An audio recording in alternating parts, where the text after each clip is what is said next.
Hey everyone, welcome back to Christ is the Cure. Today we are wrapping up the historical existence of Jesus. This is part 3, and we're actually going to backtrack today. We're going to talk about the great myth of myths. One second here. And, well, we'll just jump right into it. So, we've talked about the evidence outside of the New Testament for the existence of Jesus and how there's really no reason to doubt Jesus' existence on those grounds. And then we talked about the historical reliability of the Gospels, minimally for historical details, which there should be something noted here, is that there are secular historians who see the value of the historicity of the Gospels, but of course reject things like miracles and claims of deity and things of that nature. So basically the picture is the history is the grounds and valid for all the myths that came after. And so it's saying the historical Jesus can sometimes act as a different version of Jesus, stripped of all of his supernatural, I don't know the correct word. I don't want to say powers. That sounds weird. But you know what I mean. And so this really is like, I remember watching, I think it was Killing Jesus by Bill O'Reilly. And his goal was to present the historical Jesus. But then it ended up being almost like adoptionism, where Jesus is learning who he is as the Son of God. So it still retains some theology, or at least presents him as a man who thought he was the Son of God. I don't know. It was weird, but that's kind of what you see. You have this idea of people who make a distinction between the historical Jesus and the Jesus of the Gospels. And Bart Ehrman's one of those individuals who will say in his book that we've quoted so far that there's a difference between Jesus as recorded in the Gospels and Jesus that Christians believe in. So that's just worth noting whenever we get into these discussions. But today we're going to talk about a myth that Jesus is a copycat or myth based on other deities. Now, with the previous 2 episodes, we can already kind of say, well, that's nonsense, obviously. Because he was a real historical person. And most of these myths are attributed to liberal scholars. But I actually believe that the original idea can be traced back to the famous work of Alexander Hislop in the 2 Babylons, because it was produced during the Reformation. He was trying to combat Roman Catholicism, but he really just started mixing and matching different deities and saying that the way that Roman Catholicism worshiped Jesus was the same as worshiping Mithras and Horus and Osiris and Dionysus and all that.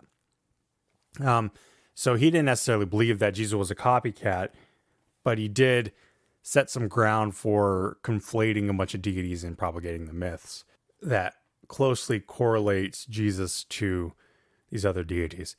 But really, the movie Zeitgeist is a big one. And the Da Vinci Code by Dan Brown is another big one.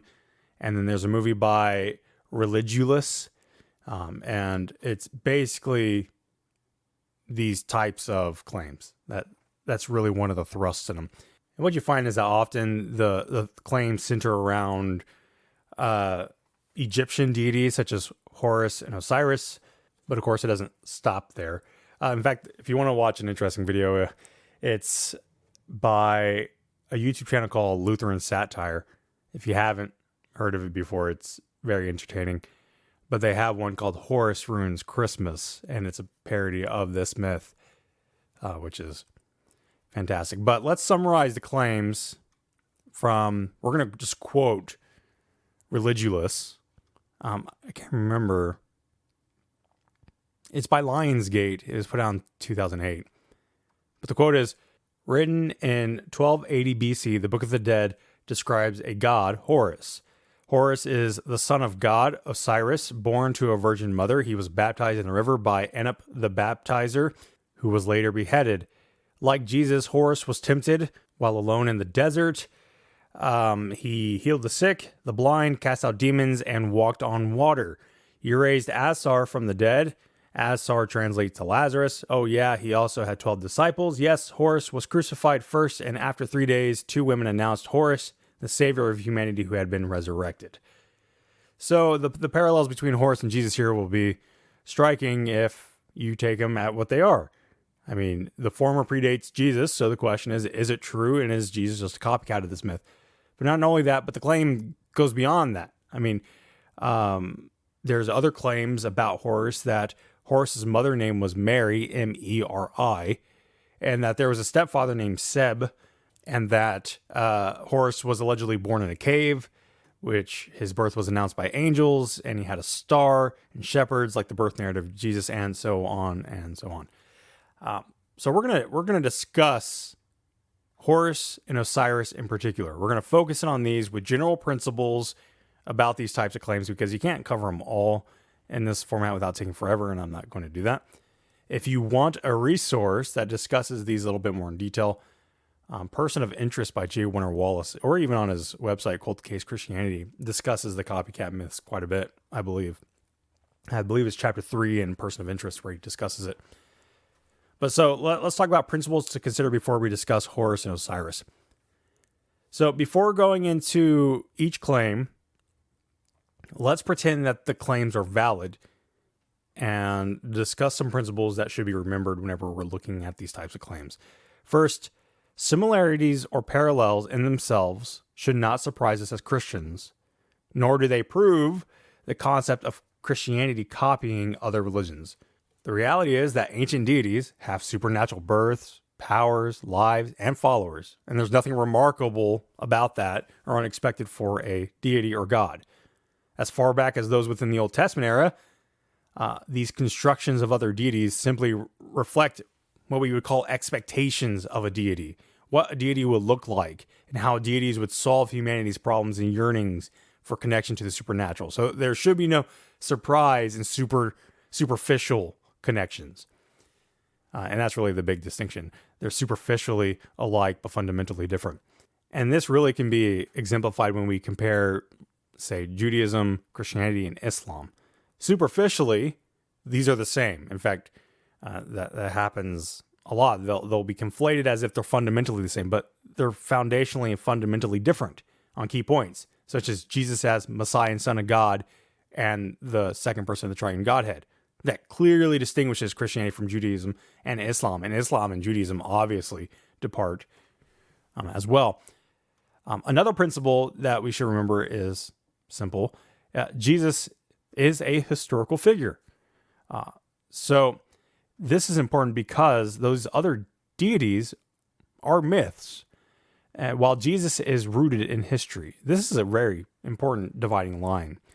These myths claim to do these miraculous things, while Jesus did so in history with witnesses.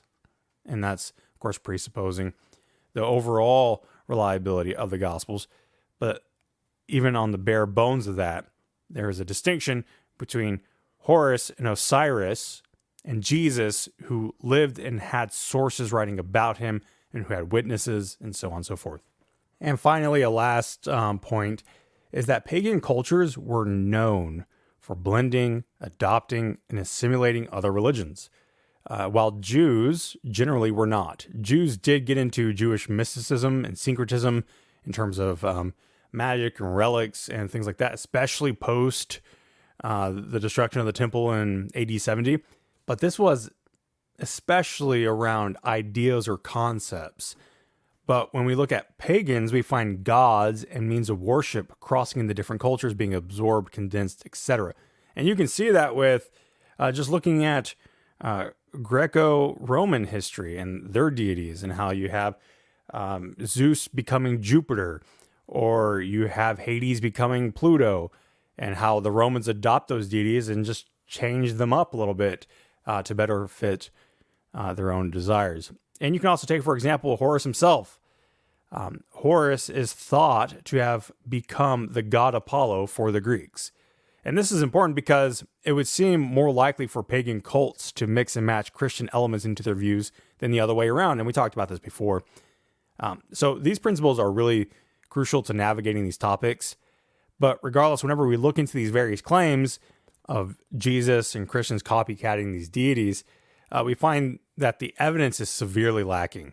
In fact, instead of there being evidence that Jesus is a copy of Horus, we find that Horus and other deities are just bent to sound like Jesus whenever their source material doesn't sound like Jesus to begin with. Also, I think that Bart Ehrman in his book, Did Jesus Really Exist?, also talks about this myth of copycat ideas. But I can't remember what he says in particular. So let's talk about Horus. Who is Horus? Horus was an important deity in Egypt, depicted with a falcon head and a double crown. The pharaohs of Egypt were associated with Horus because the pharaoh was considered the embodiment of God. Initially, Horus was noted to be the god of war and the sky and married to Hathor. Later, Horus would be said to be the son of Osiris and Isis. At least that's how some summarize Horus. So problematic is that there are several figures named Horus, and each would have their own cult and mythology, and then they would be eventually merged and absorbed by Horus Behedet. I think that's how you say it. So Joshua Mark in the World History Encyclopedia on Horus, you can access it for free at worldhistory.org on Horus. Joshua Mark states that the name Horus will usually be found to designate either the older god of the first five or the son of Isis and Osiris, who defeated his uncle Set and restored order to the land. So with that said, much of our interest lies in the myth linked to Osiris, as it pertains specifically to the birth of the younger Horus. So after Osiris, the father of Horus, died, Isis, the mother of Horus, sought the body of Osiris to revive him. But because he lacked his male genitalia, he was not whole, and so he could not rule the land. So before Osiris went into the underworld, Isis transformed herself into a falcon. She formed male genitalia for Osiris, flew around it or hovered around it to draw in his seed, and then she became pregnant. So one could say, and of course the pregnancy was Horus. So one could say that Isis was a virgin and that Horus was conceived of a virgin, but the distinction is pretty evident when we consider the biblical narrative. Horus is still conceived by the seed of his father, and the emphasis is on Jesus not being conceived of a male human seed. And you see that in Luke 1:26-38. So there's key differences here. Yeah, you can technically say that Horus was conceived of a virgin, but it's a little bit of a stretch if you're saying that Jesus copied the Horus account. But there's also other issues where they're compared. So for example, Jesus' birth location and the virgin birth were predicted long before the birth itself, which automatically places him at odds with Horus in terms of being a copycat. But also, we do not find Isis ever being called Mary, because remember there's this other claim that Horus's mother's name is Mary. Nor is Seb, the stepfather of Horus, equal to Joseph. But instead, Seb is described as Osiris's father, not Horus's stepfather. So Seb is Horus's grandfather. But what about the claim that Horus was born into a cave with an angel and star and shepherds and kings? Well, we find that Horus was born in a swamp, hiding from Seb, his grandfather, and demons, with a group of scorpions as bodyguards supplied by another deity. This has very little in common with the birth narrative of Jesus. So what about this claim that Horus was baptized by Anup the Baptizer, who was also beheaded?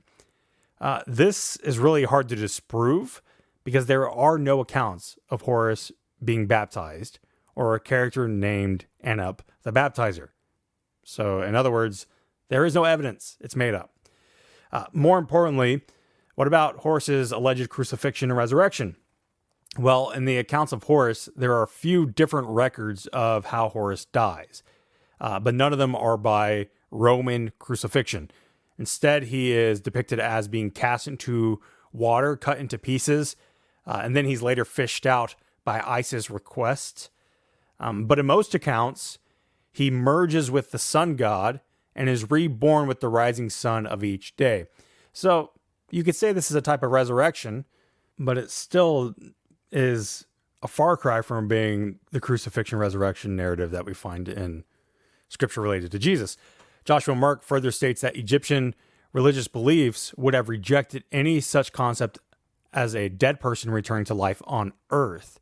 Even Osiris, the great god and first king, was not allowed to return to his place on earth after death. So resurrection, in the sense that we understand it, was a foreign or unthinkable idea in Egyptian mythology. While Joshua Mark does think that the worship of Isis influenced Christianity, particularly related to icons in relation to Mary in Alexandria, that's a whole different discussion. He still states that this is not to say that Christianity is simply the Isis cult repackaged, nor that Horus was the prototype for the risen Christ. So keep in mind that Joshua Mark is not a believer, as far as I can discern in this article. He's just a historian focused on Egypt and Egyptian mythology, and he critiques Tom Harper's work, which is called The Pagan Christ, and it tries to tie Horus and Jesus together. But Joshua Mark says firmly that Tom's most serious offense is the claim that Horus and Jesus share remarkable similarities. So we're going to quote Joshua's conclusions on Tom Harper's work.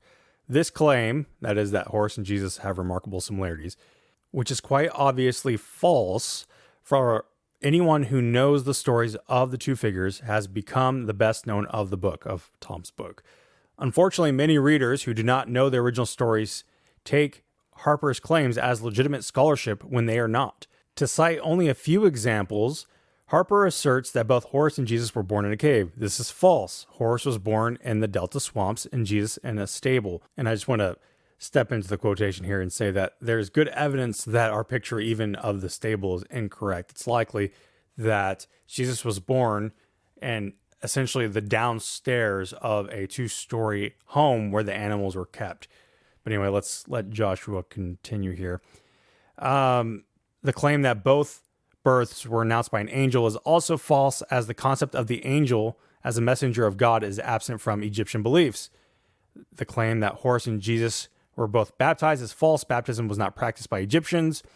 The idea that Horus and Jesus were tempted in the wilderness is false. Horus battled Set in many different regions, including the desert, while the gospel stories make it clear that Jesus was tempted in the desert or in the wilderness. The claim that Horus and Jesus were both visited by 3 wise men is false. Horus is never visited by a wise man, and even more damaging to Harper's scholarship, there are not references to 3 wise men in the Bible, which only references wise men who bring 3 kinds of gifts. Horus and Jesus both raised the dead back to life, which is false. Horus had nothing to do with raising Osiris or anyone from the dead. So if I can summarize myself, the claims and what we know about Horus, I would put it this way. The claim that Horus was born of a virgin is debatable. The claim that Horus had 12 disciples. He had between 4 to 20 followers in different accounts. The claim that he was born in a cave. No, he's born in a swamp. The claim that he had a birth announced by an angel. There's no evidence. That he had his birth signaled by a star. There's no evidence.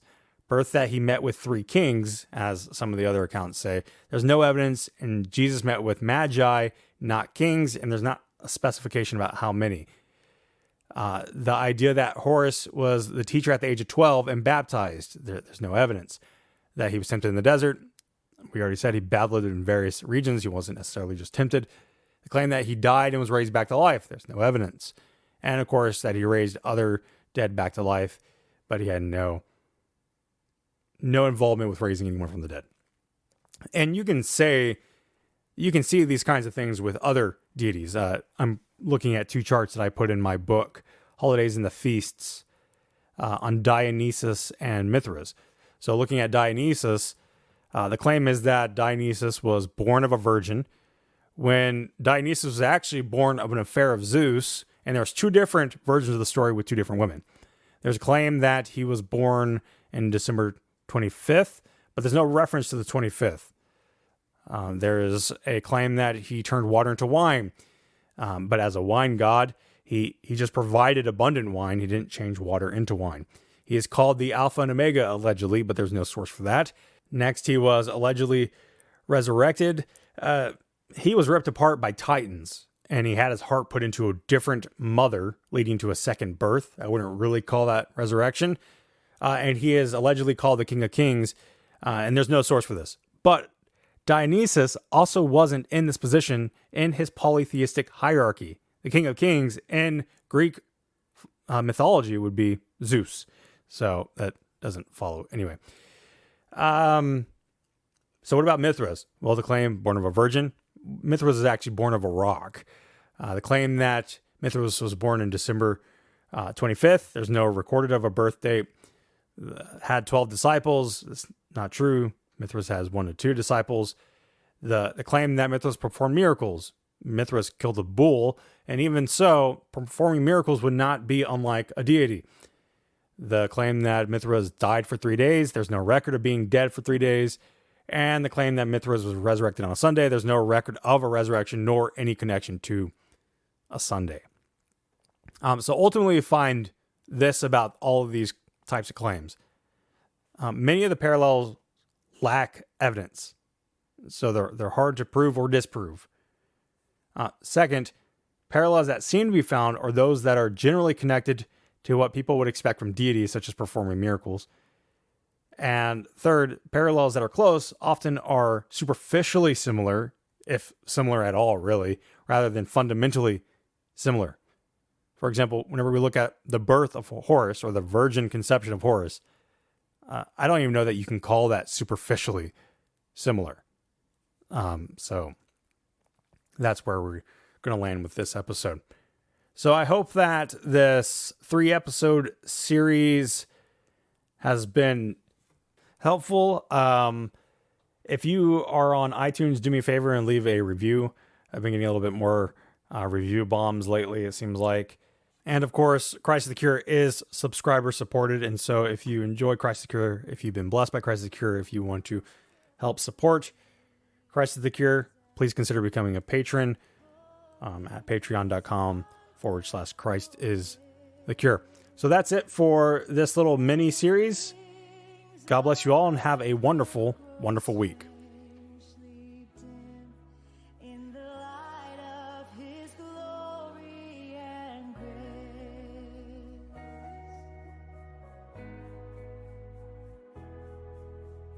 Turn your eyes to the hillside where justice and